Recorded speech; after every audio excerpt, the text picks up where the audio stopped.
In the time it takes you to actually board that flight from Group 8, Now boarding Premier Altitude Elite Club members. you could have bought a Hyundai on Amazon. Yes, that Amazon, where you buy everything else. Mid-tier Altitude Elite, feel free to board now. So while you're waiting for them to make up new boarding groups, you can order your dream car and the dealer will have it ready in no time. Now boarding groups 1 through 7. So close. Visit HyundaiUSA.com or call 562-314-4603 for more details. Limited availability, pickup through participating Hyundai dealer in select markets. Have you ever noticed how some moments feel extra special while others just sort of blend into the background of your life? Things like the school bell ringing at the end of the day, or blowing out birthday candles, or even something as simple as a handshake after a deal. These are rituals. Little traditions that mark important moments in our lives. But it's more than that. There's something about that tiny ritual that makes us feel something. I used to be a ritual rebel. I still kind of am, if I'm not the one who came up with the ritual. I've questioned everything, from wedding traditions to holiday traditions, to why we're even still celebrating certain holidays that we now know was just a massacre of some sort. But the older I get, or maybe it's not age, I think it's the more intentional I become in my life, the more I rely on rituals. In the morning, during transitions, for closure, for creation, for calling in. But here's what I've learned. It's not the ritual itself that matters. It's the meaning we pour into it. And this is important because rituals are like a double-edged sword. They can make us feel rooted and connected, but that only works if we actively participate in their meaning, not just mindlessly going through the motions. And rituals are everywhere. In cultures, families, in our individual lives. They can be big things like a graduation ceremony or a funeral, or little things like family dinners or a secret handshake with your partner. But rituals are about more than just tradition. They help us mark our progress and feel grounded in a crazy world. If we ignore the power of rituals, we might lose touch with who we are. They reflect our choices and they remind us who we are and who we want to be. They're like a compass pointing us in the right direction. However, rituals can also become a burden if we're too rigid about them. So the key is to find balance. Create your own unique mix of routines and spontaneous moments that tell your story. And craft your life. Every little ritual, even the ones we barely notice, shapes who we are. And we're about to explore the power of rituals with expert Mike Norton. We'll learn how these everyday practices can bring us clarity, strength, and connection. Even the most ordinary moments can be magical if we embrace them. So get excited to discover just how transformative your daily rituals can be. 3 key things we will learn are how to distinguish between what's habitual and what's transformative, how adding your unique signature to age-old rituals can transform your life's most important moments, and why the tiniest rituals can make the biggest difference in your love life. Can we talk about back-to-school chaos for a second? The kids are getting back into routines, everyone's schedules are crazy, and suddenly you're supposed to have dinner on the table every night like some kind of magician. But want to know what I figured out? Shopping, planning, and cooking food really can be simple and stress-free, which is why I love Hungry Root. Hungry Root takes the stress out of mealtime by filling your cart with personalized picks and planning your week of meals, getting smarter with every order. With over 15,000 recipes to choose from each week, many ready in just 15 minutes or less, it's a huge lifesaver on those busy weeknights. I personally love their Smart Cart technology. It learns what I actually like and then recommends groceries, recipes, and supplements tailored to my tastes and needs. Plus, I love the kids' snack section where I get these really easy snacks to just keep in the car or throw in our to-go bags or lunch boxes for those of you who need them. They screen out over 200 additives, including high fructose corn syrup and artificial sweeteners. They only source high-quality meat and seafood with no hormones or antibiotics, and they carry trusted brands like Oatly and Vital Farms. The time that I have gotten back has been incredible. Take advantage of this exclusive offer. For a limited time, get 40% off your first box, plus get a free item in every box for life. Go to hungryroot.com/mindlove and use code MINDLOVE. That's hungryroot.com/mindlove, code MINDLOVE to get 40% off your first box and a free item of your choice for life. hungryroot.com/mindlove, code MINDLOVE. This episode is sponsored by BetterHelp. Let's be real about something. Workplace stress is not just part of the job anymore. 61% of people are dealing with stress levels that are way beyond normal, and it is not sustainable. I used to think that grinding through stress was some kind of badge of honor. Push harder, sleep less, ignore what your body was telling you. And it nearly broke me when I was working for startups. And look, maybe that voice in your head telling you to make a change is right. Maybe you do need to quit your job or completely flip your life. But whether you're making big moves or just trying to survive your current situation, you need tools to handle it well. And that's where therapy comes in.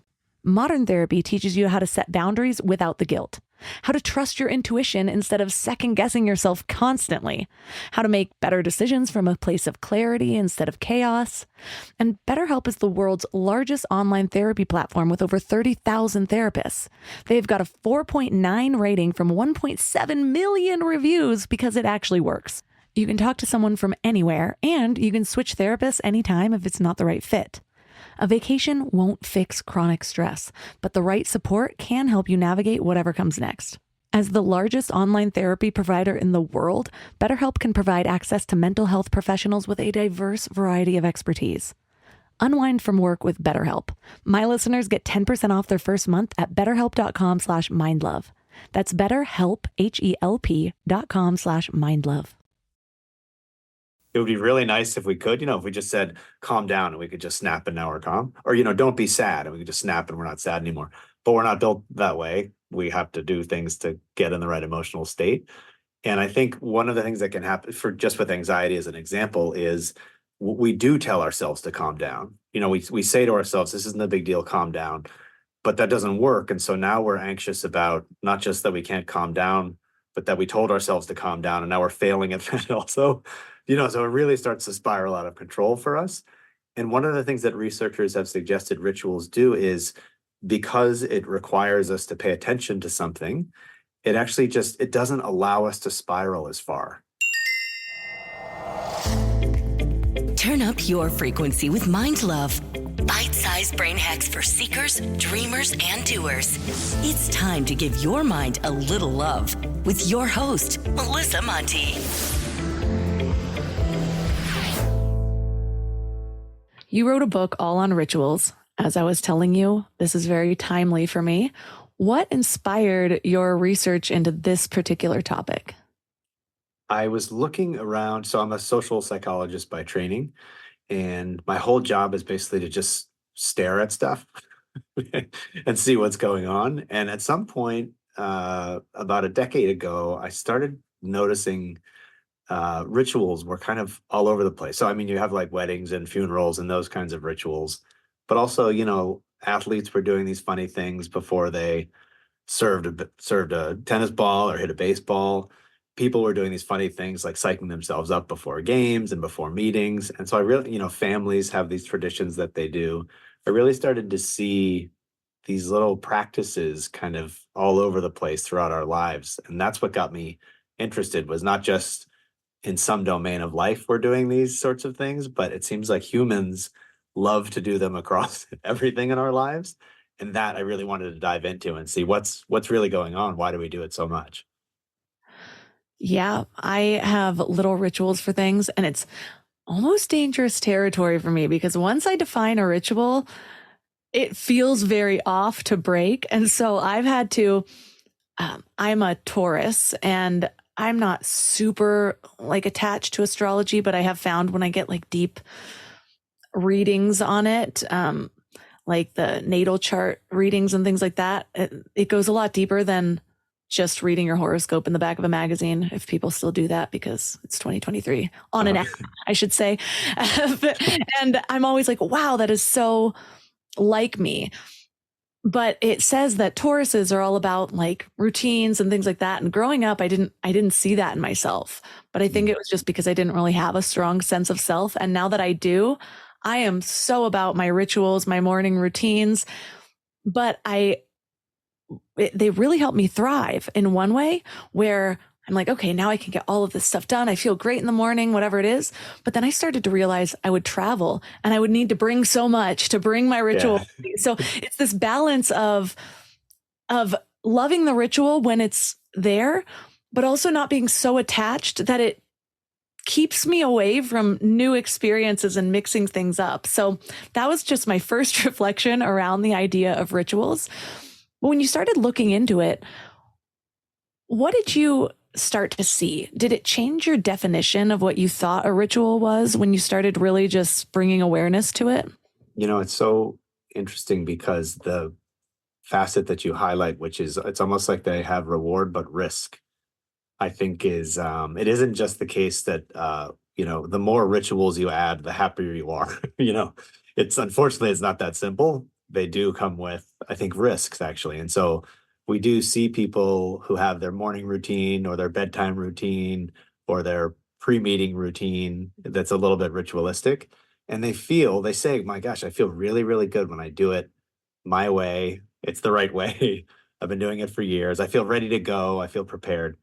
But as you said, that means that we're a little bit stuck with it. So, if you have a morning routine and suddenly you have kids, well, they don't care about your morning order of things. You know what I mean? They want the toothpaste. They want the toothpaste. And so you do have this funny thing where they can be really helpful for us. And also they do come with some risk because we do get a little bit attached to them. And that I think was something that I had thought a little bit about, but not enough about maybe. So as I started to do the research, they're not just good. They're clearly not just bad, but what they always do is they provoke emotions in us. Sometimes that's a very positive, like a wedding's very positive emotion. Sometimes it's not, like a funeral is a ritual with some very negative, sad emotions. So we don't just use them to smile, we use them across all these different emotional needs in our lives. That's so funny that you bring that up. We have a 3-year-old and he is very 3 at the moment. And every morning my husband will make us warm lemon water. So that's how we start our day. And he was still drinking my toddler's going through a phase. He loves filling up cups in our water filter. Mhm. Just and so he's constantly looking for cups and he'll dump some out. And we're like, stop wasting the water. And he was just insistent that my husband dumps out his lemon water. And he almost did. And I was like, don't do that. We're not going to feed into that need and show him that's okay. Exactly. Yeah. And so it's that ritual has evolved for us where it used to be something that I was sort of stuck into. Now I'm like, well, we need a base structure because everything else is going to be chaos. Exactly. So we have the same thing for breakfast every morning, the same lemon water, the same order of things, but you just never know what tiny tyrant is going to come around knocking over our cups or whatever. It's just so funny. It's funny because sometimes people will say, I don't have any rituals. I'm not that kind of I'm not a new agey millennial or whatever stereotypes we have about that. And then I ask them if they have kids. And if they say yes, I say, well, when you brought your kid home from I have an 8-year-old daughter. When you brought your kid home from the hospital, what was that like? And they say, well, it was terrifying. This is a human, take care of this human forever. It's pretty stressful. But I said, well, what'd you start to do when the baby needed to sleep? And they'd say, now that I think about it, we would do this song and then this stuffed animal and then this book, and then we'd have to take the bath, and then after the bath we'd have to put this specific onesie on, and then we do this book, this song, and this book, and this song, and these 4 stuffed animals, and then there's the bed. And as they were saying it, they said, oh my God, I've been doing a ritual, right? Parents turn to, we weren't thinking of it as a ritual, we were just trying to get through life basically, but we actually bring it to bear, right? We say, I'm really stressed, the baby needs to sleep, and we just comes out of us. Let's do the same thing every single night and see if that happens to help. So anyone who says, I don't have any rituals, if you really look at your life, we turn to them for lots of different needs that we might have. It's true. I always thought I rebelled against rituals. Like our wedding was different. I didn't like the ritual of a father giving away a bride and I lost my dad anyways, so I think I had an extra resistance to that. But I did invite my stepdad to be the officiant. I had my grandma be my flower girl. I just, there's a lot of little things that I was just like, why isn't anyone questioning this? And so I just did it differently. But then when it comes to the rituals I craft, it's like those are made of steel. I don't want anyone to knock those over. Like I said, I'm really trying to get better with them and be like, okay, I don't need to bring every supplement and my functional mushrooms and monk fruit and all the things that I put in my coffee. I can have a normal, basic Keurig coffee when I'm somewhere else. But I'm wondering, even for someone like me who really thought I didn't like rituals, and now I think I might like them more than the average person, as you mentioned, whether or not we recognize that we have them, we all tend to somehow pop up with a ritual in our lives, whether it's Steve Jobs wearing the same shirt every single day so he doesn't have to think about it, my exact same breakfast every day, baby sleep routines. Why are they so important to us? One of the things that historically, if you look at when humans use rituals, they, again, so many different situations we use them, but an underlying theme is often that they give us a sense of control. So if you think about, I mean, the older you get, the more you realize that you're not in control of anything. We try to convince ourselves, but in the end, it's just chaos. But especially with a kid, it's totally chaos. And there's a lot of uncertainty. And what are you going to do with that feeling? And one thing that we do, I think, is turn to rituals because they're familiar, they're repeated. We've been doing them for years. Our family's been doing them for years. Members of my faith have been doing this for thousands of years. There's a real regularity and sense of certainty and control in rituals that I think we use sometimes to cope with the madness of life that's just coming at us from all directions all the time. So there's something in there, I think, about, we try to get control in many different ways in our lives for sure. But I think rituals are one of the ways that we try to get a little sense of it back. It's interesting too how we view them. Like certain rituals, people would be like, oh, that's witchcraft. But then other ones we just accept as totally normal. Like the ones you mentioned, athletes before a sporting event, they'll be like slapping their heel and doing a little jig and they're dead serious about it. And everyone's just like, oh, just let him be. This is going to help us win. And I'm like, if I did that before every interview, I mean, maybe people would accept it. I don't know. Or I just read some meme on an account that said like something like, Christians don't do witchcraft. Also Christians, let's celebrate the blood of something on the first solstice after the first full moon after the spring equinox. And I was like, we all have them. We're just defining them differently. And that brings me to the question, what's the difference between a tradition and a ritual?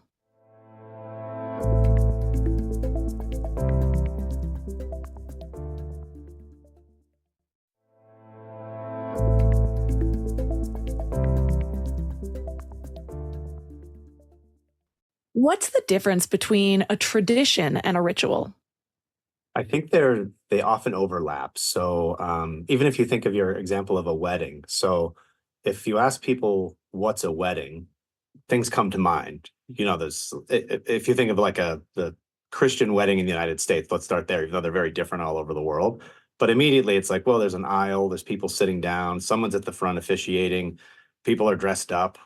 The bride's wearing white or at least some kind of outfit that she wouldn't usually wear, so we have these sort of, this is what's happening at a wedding, and we receive those traditions. There's no need to have a wedding, you know what I mean? It's you already love the person, you're going to spend your life with them, but we have these traditions that we bring to bear. But then we don't just follow the script, right? So we have our own little rituals, our own little tweaks. You said, there's some elements of it that I like, and a lot of them I'm going to do completely differently. I talked to a couple last week, and they said the main thing they wanted to change, their family said, you have to do it the traditional way. You get a lot of pressure from the families to do it. And they said, to humor them, we said, fine, we'll do it the traditional way, except they demanded to have AC/DC playing when they came down the aisle. That was their number one. And, there's no 2,000-year-old text that says, play AC/DC at your wedding. They weren't even around 2,000 years ago. But we decide, no, this is our ritual. We'll use tradition for sure because it's really meaningful, and we're going to make it ours. We're going to craft it ourselves so it has special meaning for us. I like that. Yeah. And sometimes I am not good. The moment that somebody says, you have to do it this way, I could have really wanted to do it that way. And I'd be like, oh, absolutely not. Everything's going to be different now. And I kind of did that. I wasn't going to have a wedding at all, but instead of a cake, I'm just like, why is everything so defined? Like, now we both hold the knife, we cut this cake that nobody really likes the flavor of, and then let's put it in your face and everyone laughs, even though we've seen it in a million other weddings. It's not funny. You just paid $200 to get your makeup done. Every part of it, I just am like, no. And so we had weed brownies and dessert shots instead. Just funny, I don't drink anymore, but that's what we did.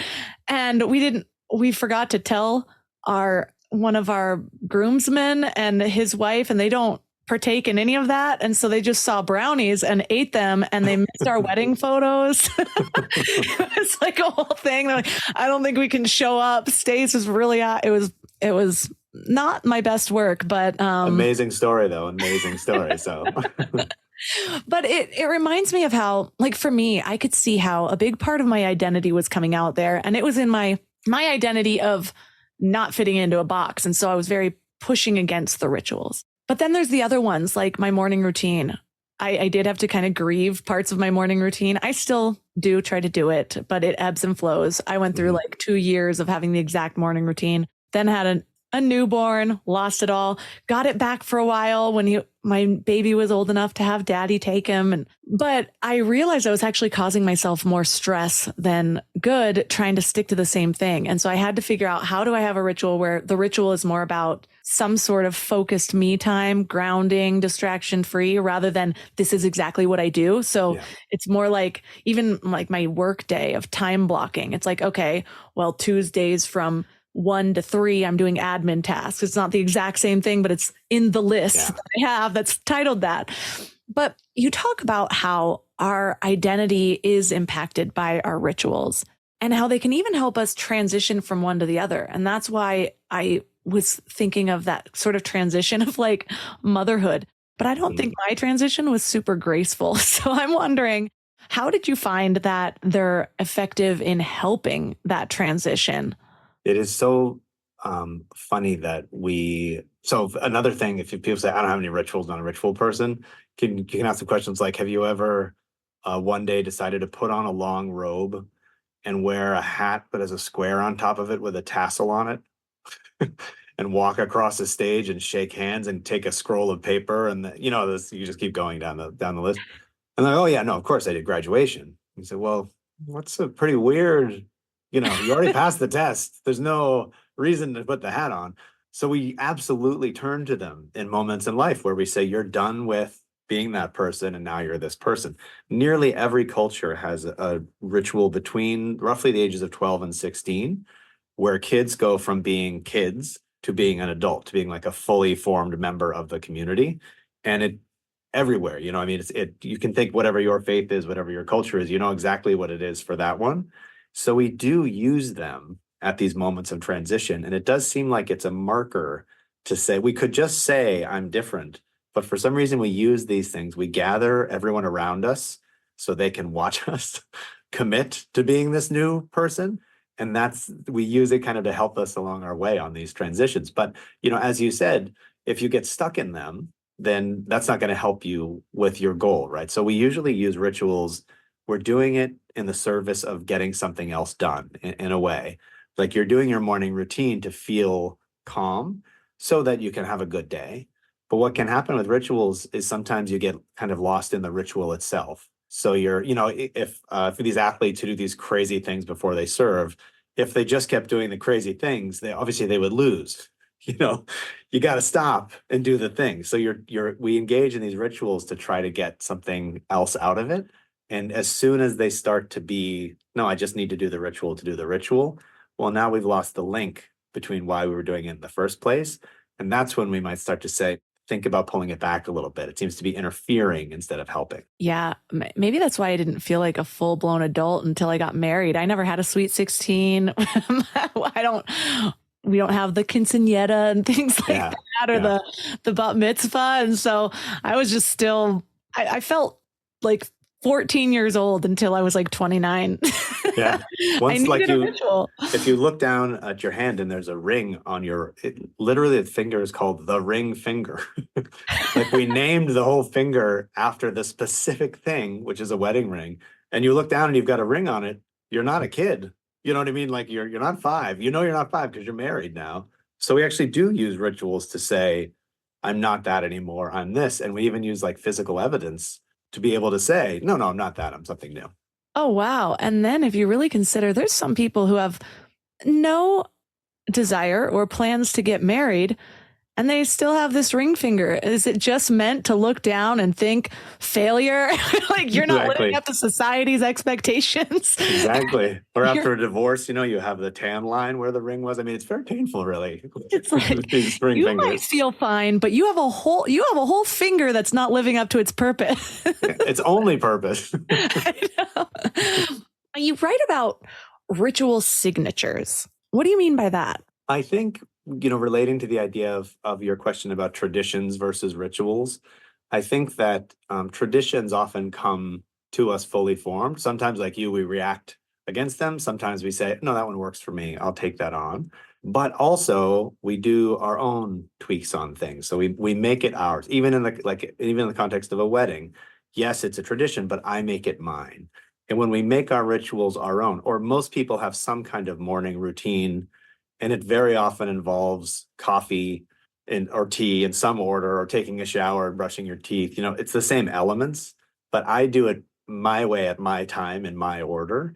And that's what I mean by your ritual signature. It's kind of we're all going to brush our teeth in the morning. It's not that. It's that when I do it and how I do it, that starts to be a little bit of who I am. And you can think about it in families as well, or in your romantic relationships. The way that there's Valentine's Day, for example, but the way that we do Valentine's Day is like this. And that means it's our ritual signature, not just a tradition that we're enacting without really making it personal. I have a lot of ritual signatures. I feel like it takes me more effort to defy the traditional.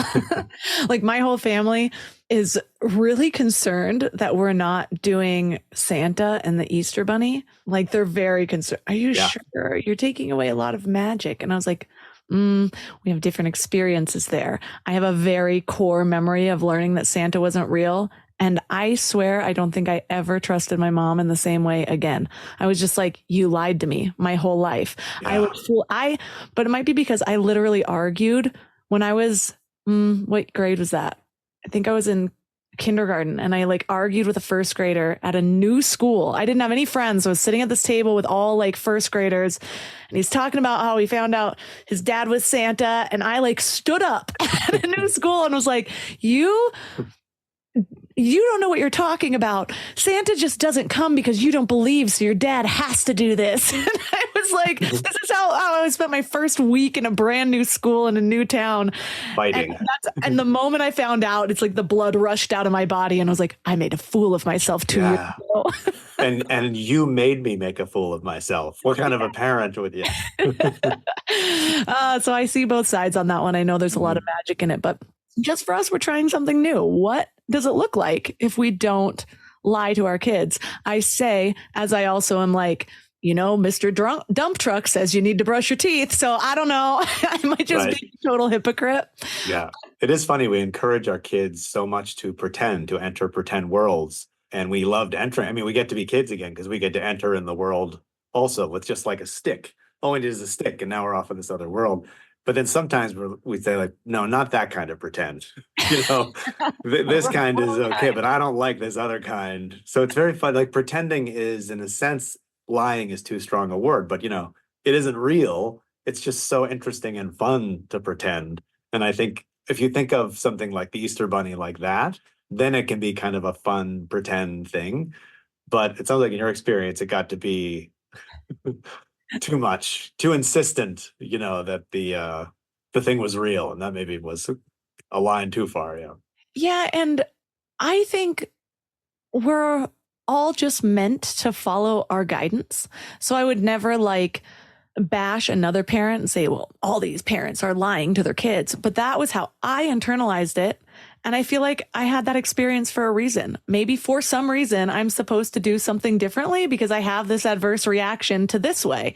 And other people, it was the best time of their life. So yes, definitely carry that on. But I'm going to just follow my inner guidance. I follow those arrows now. We're going to do something a little bit different. But that's not to say that I'm not going to figure out how to create different types of rituals for my family where I do really want to prioritize that magic. And so I'm trying to figure out, how do I do that without what I consider to be like a lie and a deception of raising me in a certain way. I think it also really impacted me because I was in a blended family. So my stepdad came in and there was a number of steps of like feeling this disconnect with my mom. I was raised Christian, and there was this time where she was like, well, God comes first, marriage comes second, children come third. And I don't know why she told me this at the age of like 7, but I remember just being like, oh, so I'm down here. I just got demoted. It was me and you against the world. And so then it was like this extra thing. Now I found out she and he were lying to me. And I was just like, oh, I'm just a pawn in their life. Like, do whatever you want to me.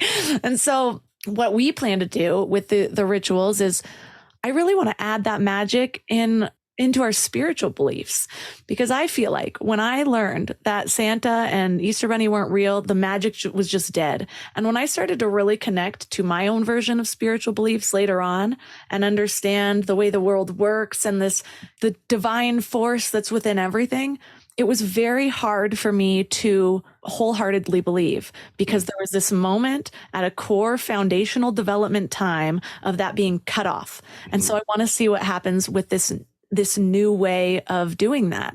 And I know that you talk about this sort of emotional connection to our rituals.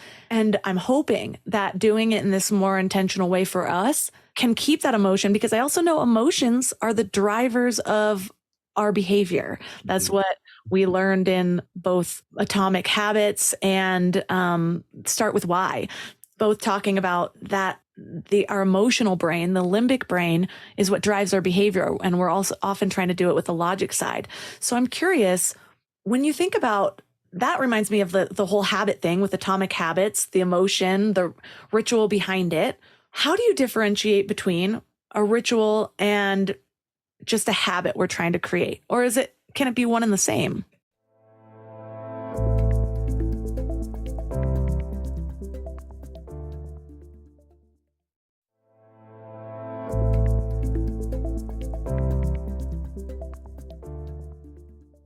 How do you differentiate between a ritual and just a habit we're trying to create? Or can it be one and the same? It's tricky.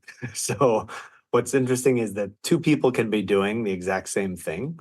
And for one of them, it's a boring, dry habit that they just have to get done. And for the other person, it's like a deeply meaningful ritual. So even if you think about if you were to observe a religious service, I'm Catholic, so I know the standing and kneeling and sitting pattern for Catholic Mass. And if you observe, everyone's moving at the same time and saying the same words. So each person is engaged in the ritual, but some of the people there, it's a deep expression of their faith. You know, it's connecting them to past generations. It's connecting them to their spirituality. And other people are there because their parents made them go and it's doing nothing for them. But if I'm observing, I can't tell who's who until I ask them, hey, these actions that you're doing, are these really meaningful for you? Or are you we have this phrase, going through the motions. Literally, we have a phrase for it. And for some people, they're going through the motions. And for others, it's become something more than that. And even with like a morning routine, for some people, it's literally just a checklist. They don't care what order they do it in. You know, nothing matters. They just have to get this stuff done. And for other people, it's, no, I have to do newspaper and then coffee and then walk the dog. And then they have this orderliness to it, this pattern to it that provokes emotion. And that's when we start to see something is not just a habit, which is kind of the behavior itself. It's a little bit dry. Rituals are a little bit more emotional, meaningful. We get more out of them. But really, one of the only ways to know is to ask people, hey, when you were doing that thing earlier, was that important to you? Like, do you care if you do it in that order or not? And some people say, no, I don't care at all. And other people say, yeah, I can't switch the order.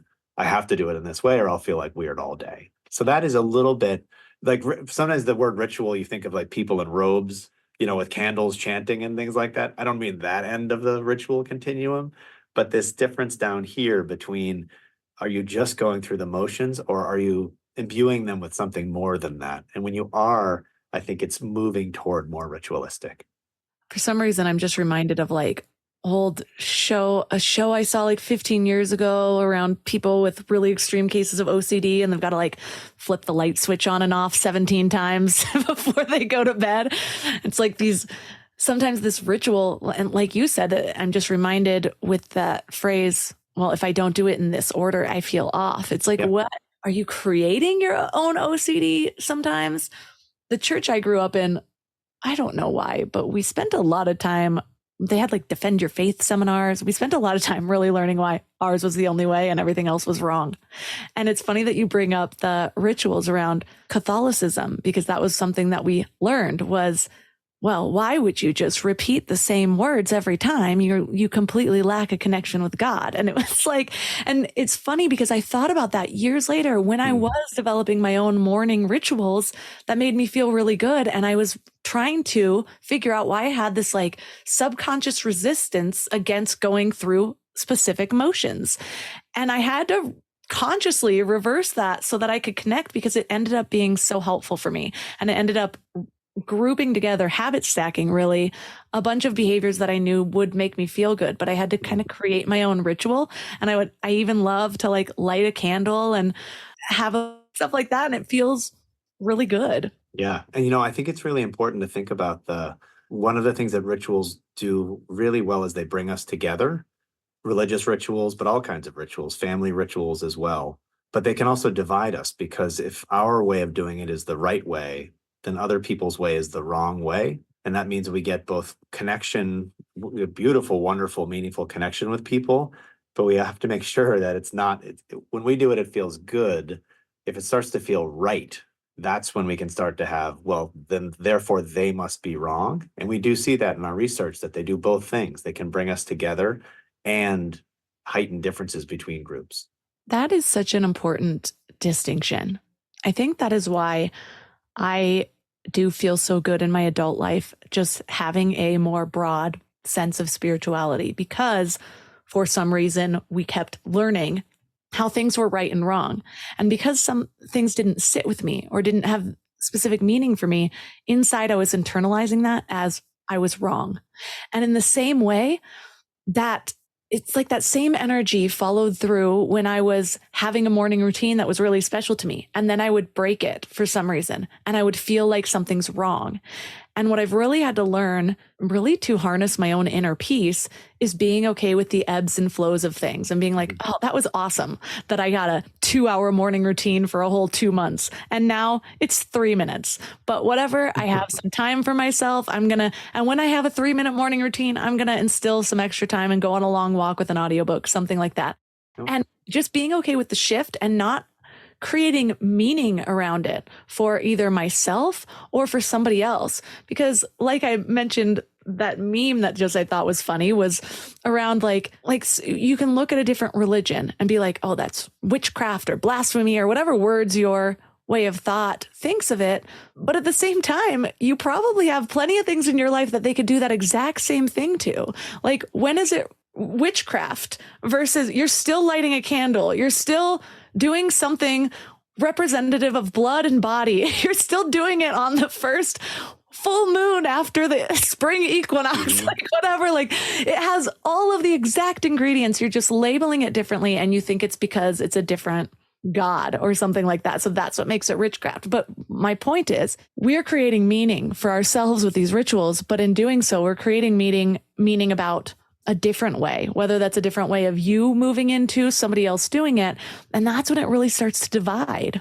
People say, if you think back to the first time when you were younger, when you went to either a friend or significant other's house for Thanksgiving, and the number one reaction people have is, these people are doing it wrong. This lovely family invited me in to share a meal. No, it's like, what kind of a family eats at 4:00 instead of the time that we grew up eating? Or why do they have that kind of pie instead of that kind of pie? And it really does feel wrong. I mean, you really feel like, well, these people must be crazy. They're doing Thanksgiving wrong. But of course, if they came to our house, they'd say, you're doing it wrong, right? So we very quickly have this thing like, no, our way is a really great way. And your way, maybe you should kind of shift it around, something like that. And blended families see this, to your earlier point, because they have to bring them together. They have to bring them together. And that can lead to all kinds of conflict between families, but also sometimes really lovely outcomes where the rituals themselves get blended also and become the ritual of the new family. But that process is typically not easy to get there. We've talked a lot about the overlap and the differentiations between things like traditions, rituals, habits. But another thing that you share about is how certain characteristics of a ritual can actually influence how effective it is. What did you learn about that? One of the things we see is it's funny. So repeating a ritual over time, people tend to say it has more emotional resonance. So if my family has been doing Thanksgiving this way for 3 generations back every single time, then I do feel that it has really, really deep meaning to me. So there is something about regular practice that people feel it changes the meaning of the ritual and deepens it. Yet at the same time, there's plenty of rituals that only happen one time that are very meaningful to us as well. Like most of us don't make a huge habit out of getting married. We don't try to get married every morning at 6 Some of a.m. us do. Yeah. And so, we're doing some one-off kinds of rituals, I think. So it's not that they have to be repeated in order to have meaning, but we do see sometimes that things like repetition can deepen the meaning. I can also see how that sort of collectivism. I'm thinking of, I was going through a breakup years and years ago, and it was just a really hard one. I think it's because it was my first healthy relationship that was breaking up. Whereas the other ones, it was very clear. It actually that's harder. It should have ended at the first red flag instead of the 80th. And this one really highlighted for me where my relationship patterns were wrong. I was really used to the emotional ups and downs and the highs of the ups and then the deep lows and the apologies. And so I was kind of creating that in this. I can admit that. I was picking fights where I shouldn't have. We weren't right for each other anyways, but yeah, that was difficult for me because I made a lot of meaning about me. This was the first time it might have been really spurred by me and our differences rather than just somebody cheating on me and me dealing with it or whatever it was. And it was months later and a friend was like, okay, we're going to do something. And I was like, what? And we actually did the burning thing. I wrote down things and we burnt it. And it felt so helpful. I just went on a women's retreat where we did that same thing of letting things go. And I like to do it at the end of the year. And it feels like it's funneling the energy towards something. I can get closure. Actually, the last episode I just did was all about this idea of closure and how to create it for ourselves, because so often we're waiting for closure and we need to figure out ways to embrace imperfect closure. So this is a really good sort of lead into that. So maybe it also has to do with maybe the ones that only happen once are powerful because a bunch of people do them all over the world. But the ones that are just for us need to be repeated over time. I don't know. Yeah. And I think we're flexible in which type we use, which I find very interesting. Sometimes we pull on the one that everyone's doing, and sometimes we say, let me do my own. But breakup rituals, by the way, are among the most entertaining because people do sometimes I'll tell us, someone in one of our studies talked about how they took all the pictures of them, took them to the park where they shared their first kiss, tore them into pieces, and then burned them by the tree where they had their first kiss. And an audience will start to laugh, and then I'll say, just take a second and think if you've ever done anything like that. And most people are like, yeah. Maybe not burning, but some kind of thing to get over the person. A lot of us have been there anyway. Yeah, the people who burn are psychopaths. I prefer to take a needle through the eyes. Just kidding. Just an example of how we tend to think our way is less weird than other people when change starts and not. We mentioned the sports rituals and how those are really common. And I'm curious what you found on if they actually impact performance, or can it get in the way? What if a ball rolls under your foot while you're doing your happy dance right before the thing? And it's does it leave too much room for outside influences to get in the way? When is it good and when is it bad? There's a study that I really love about baseball players. So they videotape baseball players, and then they code every single movement that they make before they're going to be at bat, before every swing actually. And in this particular study, the average is 83 movements. So they're, if you think of what baseball, the batting gloves and the whole thing, right? So 83 movements. But there's a range. Of course, not everybody does exactly 83. Some people do many fewer, some people do many more. And you do hear stories from scouts where they'll say this person's pre-at-bat ritual, it's so elaborate now that it's not actually getting them in the right headspace. It's getting them wrapped up in the ritual. And so it is a case where, again, if you're doing too much ritual, that's not going to be the thing that kind of settles you and makes you feel like you're ready to perform. It actually can get in the way. I taught a freshman class, and I had a student, a very really good athlete, who said, well, what I do is I make my pregame ritual so elaborate that if I don't perform well, I can think back and say, well, I probably did something wrong in the ritual. It's the ritual's fault. Which is an amazing way to think about the problem. But, you can see what is too elaborate, what is not elaborate enough, what are we using them to try to get in the right frame of mind for? Years and years ago, I did an episode on with a hypnotist, and he was talking about just different ways of infusing NLP, neuro-linguistic programming, to actually improve performance. And there's just these little things where he talked about doing where you can set your own like focus habit. And I did this for a while. Actually, when I was getting off of Adderall, I was having a very difficult time focusing. That was a huge ritual that also had a lot of chemical effects. Mm-hmm. But it was like, without taking that thing, I felt I was immediately projecting how my day was going to be, because I did feel awful for like 90 days after getting off of it. And actually for a couple of years, because I was just like, I had to get used to a new baseline of energy. Yeah. Nothing's ever going to match taking 50 milligrams of Adderall a day. And so he taught me about how you can have like a specific scent, whether it's a candle, essential oil, maybe a song that you play.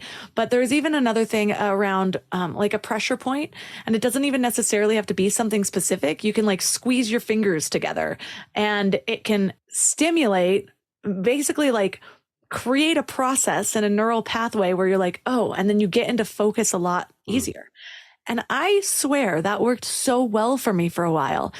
And I'm wondering, what are your thoughts on that? Could it actually have been doing something in my brain? There's also a lot of power to the placebo effect, which I'm totally fine with. If it has like a 60% improvement rate, then I'm going to go all into the... People like to discount the placebo, but doesn't it really just mean the power of the mind and the power of belief? I think it's magnificent. What are your thoughts on that? Yeah, I think when you think about trying to calm down for, you're nervous about something and you're trying to calm down, and we aren't unfortunately built where we can just tell ourselves to feel a certain way and then we feel that way. It would be really nice if we could, if we just said calm down and we could just snap and now we're calm, or don't be sad and we could just snap and we're not sad anymore. But we're not built that way. We have to do things to get in the right emotional state. And I think one of the things that can happen with anxiety as an example is we do tell ourselves to calm down. We say to ourselves, this isn't a big deal, calm down, but that doesn't work. And so now we're anxious about not just that we can't calm down, but that we told ourselves to calm down. And now we're failing at that also, so it really starts to spiral out of control for us. And one of the things that researchers have suggested rituals do is, because it requires us to pay attention to something, it actually it doesn't allow us to spiral as far. We literally don't have the resources to go all the way to the worst catastrophe in the world if I'm busy doing the ritual that I like to do, tying my shoes in the way that I like to tie my shoes.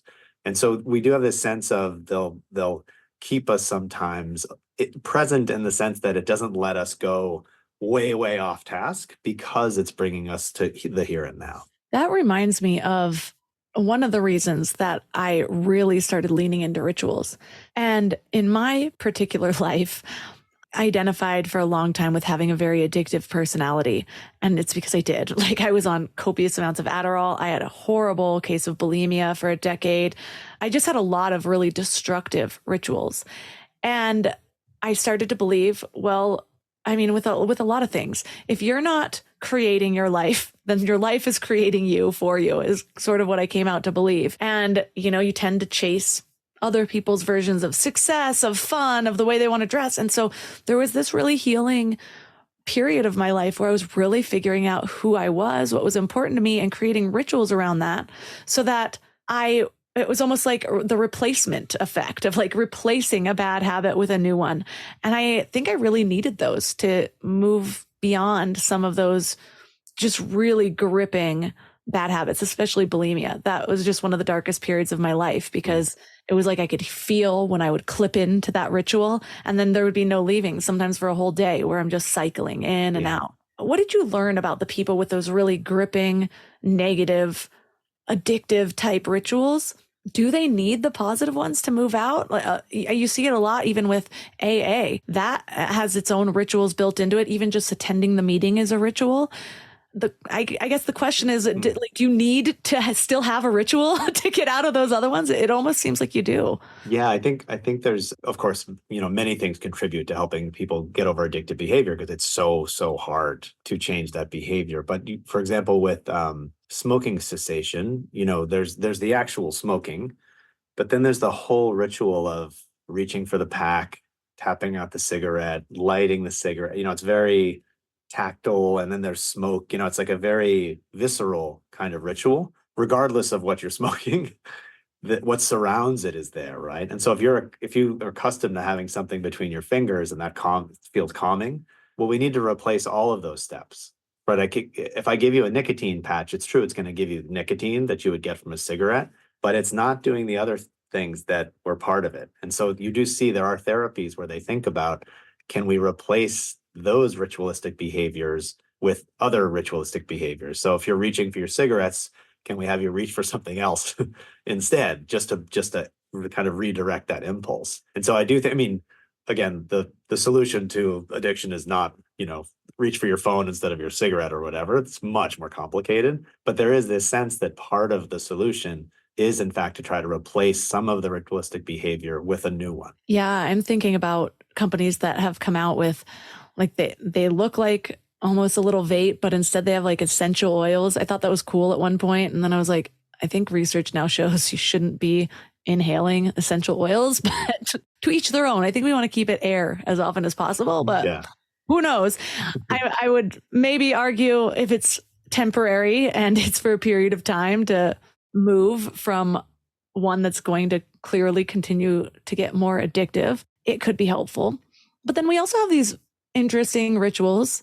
I am the type that really does question everything. Like we shake hands. I know you talk about that. And it wasn't until your book that I'm like, maybe I should question that one. I'm going to go for something totally different. My sister-in-law actually does do something different. She does a hug, but she wants it to be heart to heart. And I notice I always go to the other side. And so she's always like moving me to this side. Yeah. And on one hand, I'm like, I appreciate the heart to heart connection, but you do realize every time we hug, I feel a little bit jarred. And so I'm like, oh yeah, over here, I did it wrong. Uh-huh. Make meaning about it. And so I don't know. We all have like these positive, I guess, rituals. But even then it can kind of slice into murkier waters. For sure. Incredibly awkward if I go in for a hug and you go for the handshake, right? Now that shouldn't really matter, but it does because it shows that we were mismatched on how we feel about each other. So technically it's just a handshake, but there's a lot of meaning in these kinds of things when we greet other people because we're telling each other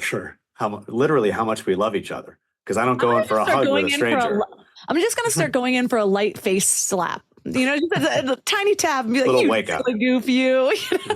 See what happens. Even in the pandemic, when we obviously weren't shaking hands, we didn't get rid of it altogether. People would bump elbows. So we still had this impulse to greet each other in a way that was connecting. And we just said, well, let's use another part of our body until we can use the other part again. It's very interesting that those are the decisions that we make in these situations. I was speaking at a conference when this came into play and I just refused. I started grabbing people's elbows. Everyone thought it was very odd because suddenly their arms moving like a little chicken wing because I'm just shaking their elbow. Mm-hmm. But yeah, it is funny how we just tend to bring meaning. But then there's other situations where you mentioned that 60 to 75% of people in relationships report having a relationship ritual. So this is another area where we actually can infuse our own meaning into that. What do those rituals look like? And did you find that it actually strengthened people's connections? I think when people think of like rituals in romantic relationships, they tend to think of either just date nights. So you got wedding anniversaries, date nights, Valentine's Day. These are kind of standard ones that we're supposed to do with the person that we love. But when we ask people, about their own relationships, they'll often come up with they might mention those, but they have these little tiny practices that they do that are meaningful to them. I don't know why this is my favorite one, but this one person said, every time before we eat, we clink our forks together and then eat. And it's such an odd little behavior.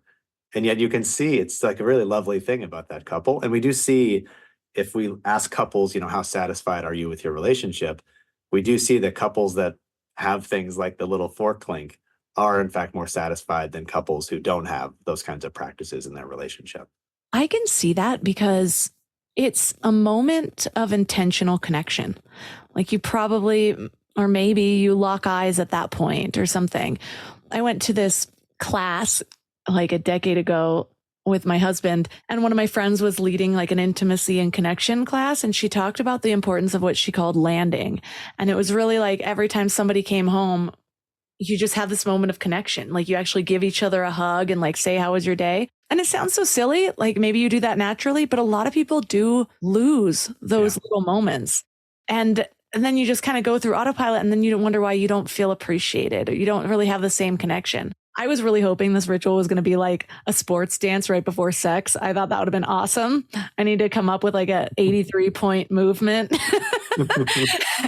to get in the mood. But my husband and I, when the kids go to bed, we always go into our office and we sit on the couch and we talk, and we normally open a sparkling water. I'm actually seeing the ritual in this that we did not consciously craft. It's just what we don't watch TV at night. And so it's like, oh, finally I put our kids down. He ends up going up there. And so then I come up and meet him and I bring us sparkling waters and we open them, and it's our little ritual. And I love it even more after this conversation. I'm going to infuse a little, maybe I'll bring a fork just to clink and then throw it on the ground and see what happens.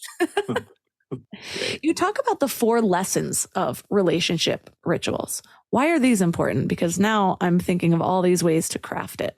I think one of I guess it's sad, but important is some couples. So we can ask both members of a couple, do you have any relationship rituals? And usually people agree. So either they both say, yes, we do, or they both say, we don't. But there's some couples where one person says, oh my God, we do. We have this wonderful thing that we do, every night when I get home from work.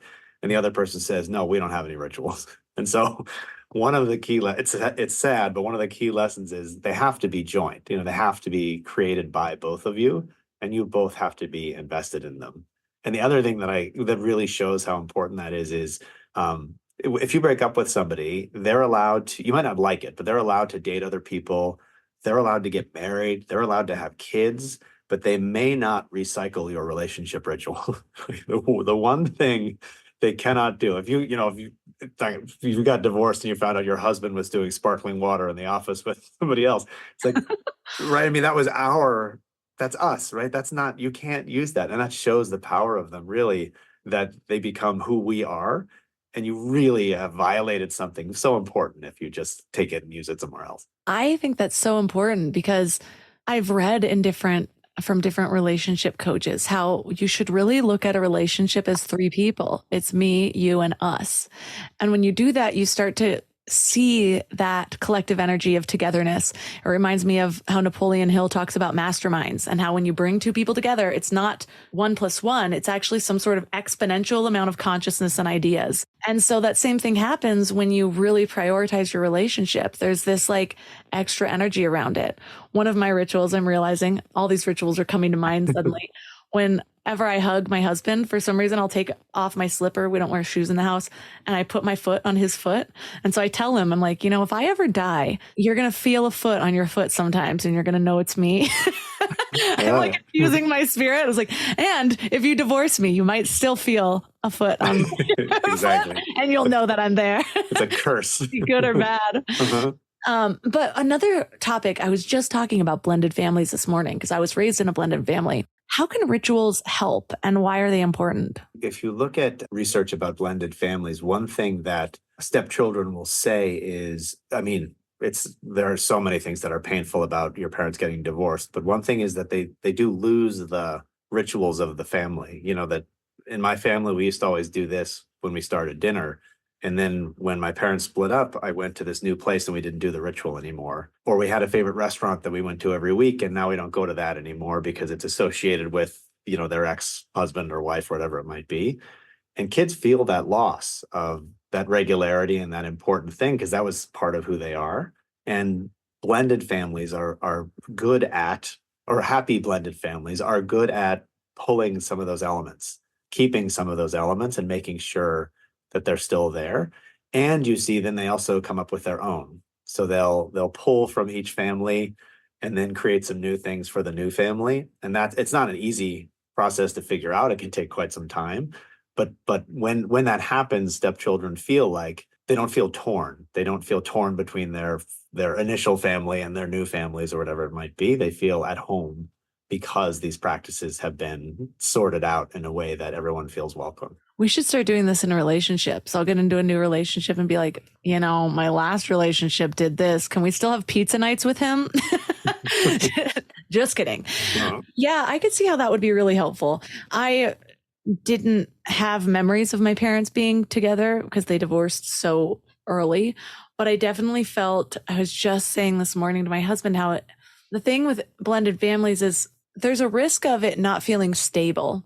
And my stepbrothers would come and be with us for a week and then their mom for a week. And it just felt like we were always adjusting to them being gone or to them being back.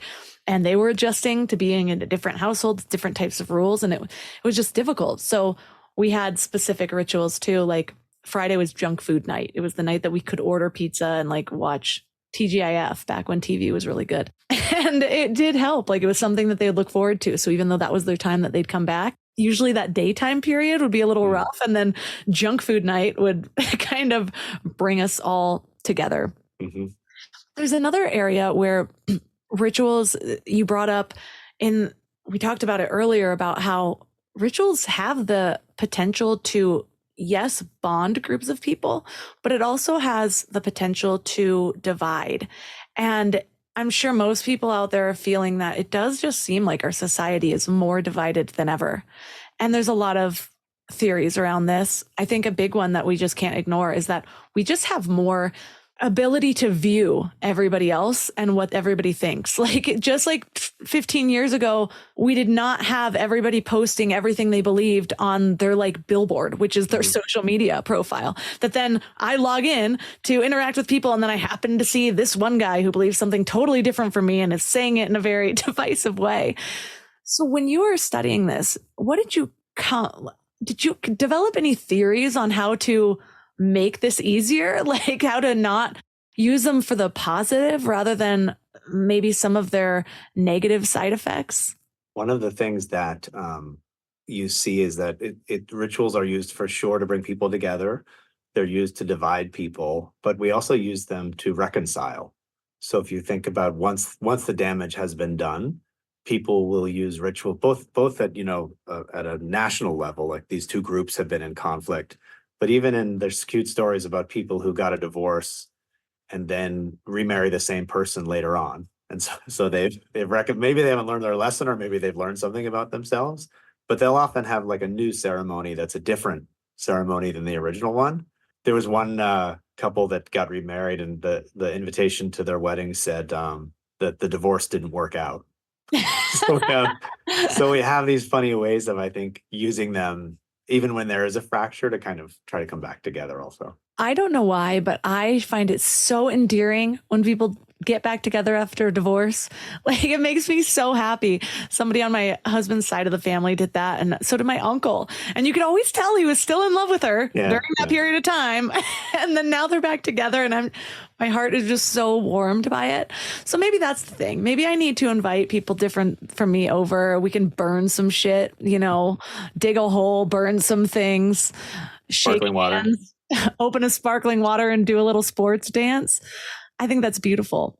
And so what I love to do, though, is leave listeners with one thing to really focus on to ground what we've learned, because we've covered a lot of bases here, to infuse the goodness of this topic into their life. If you're going to give them one piece of growth work, what would that be?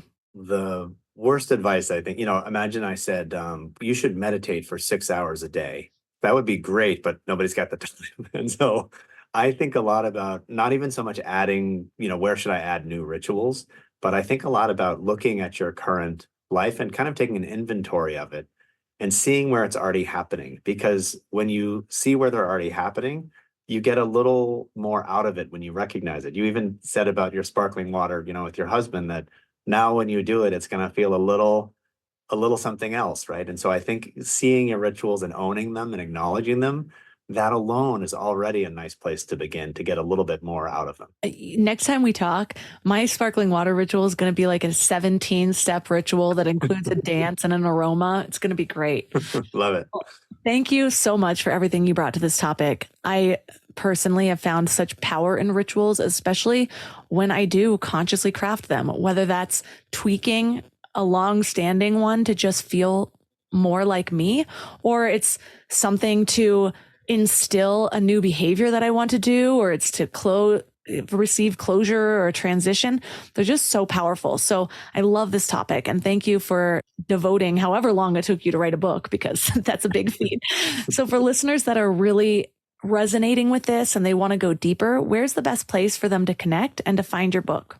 Best place is just michaelnorton.com. And the interesting spot is we have a quiz. So you can take a rituals quiz and see where you are. Do you have a lot? Do you have not that many? And in different domains of life. So it gives you a little snapshot of where you are right now. And then you can think about taking your inventory and maybe doing some things differently. All the links for this episode are at mindlove.com/344. Your challenge for this week is to just bring awareness to the rituals that you already have in your life. And by doing this, can you make them even more meaningful? Since recording this episode, those sparkling water nights mean more to me than I ever thought that they would. It's so interesting. There's so many sensory moments in it. It's going to the fridge, grabbing the sparkling water, walking up the stairs to the office, that of the opening of the can. It's so funny how much that can just infuse each night with a little bit more meaning and memorability. I am loving it. And that's just one piece of awareness. To be honest, I didn't realize that I could have more self-awareness in my life. But every day I am blown wide open about just how much more I can bring attention to, and how this sense of awareness can transform areas of your life in such different ways. Like here, it's just about that noticing, the creation of it, the connection within it. And it's just like a gratitude practice, where when you start to bring attention to the things that you are grateful for, you start to see more of it in your life. Well, that same thing's happening with these little rituals. And that's not even talking about the ones that I consciously have crafted to create a habit, or to feel a shift, or to find flow or intention. So bonus points for this week. I would love for you to take a photo or a video or a caption or something of one of your rituals that you're bringing more awareness to this week, and tag Mind Love Melissa. I want to share everybody's rituals. I think this will be super fun. So do that today if you can. I also want to share with you, I have a Mind Love retreat coming up. I cannot tell you how many people have requested a retreat and how much intention I am putting into this. I am pulling out all the stops. So if you want to join Mind Love's inaugural retreat, I'm getting the page up very soon. It might be up already now that this is live. We'll see. Reach out to me on Instagram at mindlovemelissa and ask about it. If you feel this calling, I want you with me this week. So reach out to me, Mind Love Melissa. I'll give you all of the details. It's going to be epic. Organic luxury chef in a beautiful mansion in the Big Bear Mountains. We're going to have a cacao ceremony. We're going to do forest coaching. It is going to be truly transformative in the best possible setting imaginable. So reach out to me on Instagram at Mind Love Melissa. And that's all for today. Thanks for giving your mind a little love today, and I'll see you next week. Thanks for tuning into Your Higher Frequency with Mind Love. Head to mindlove.com for a free gift to keep your vibes up until next week.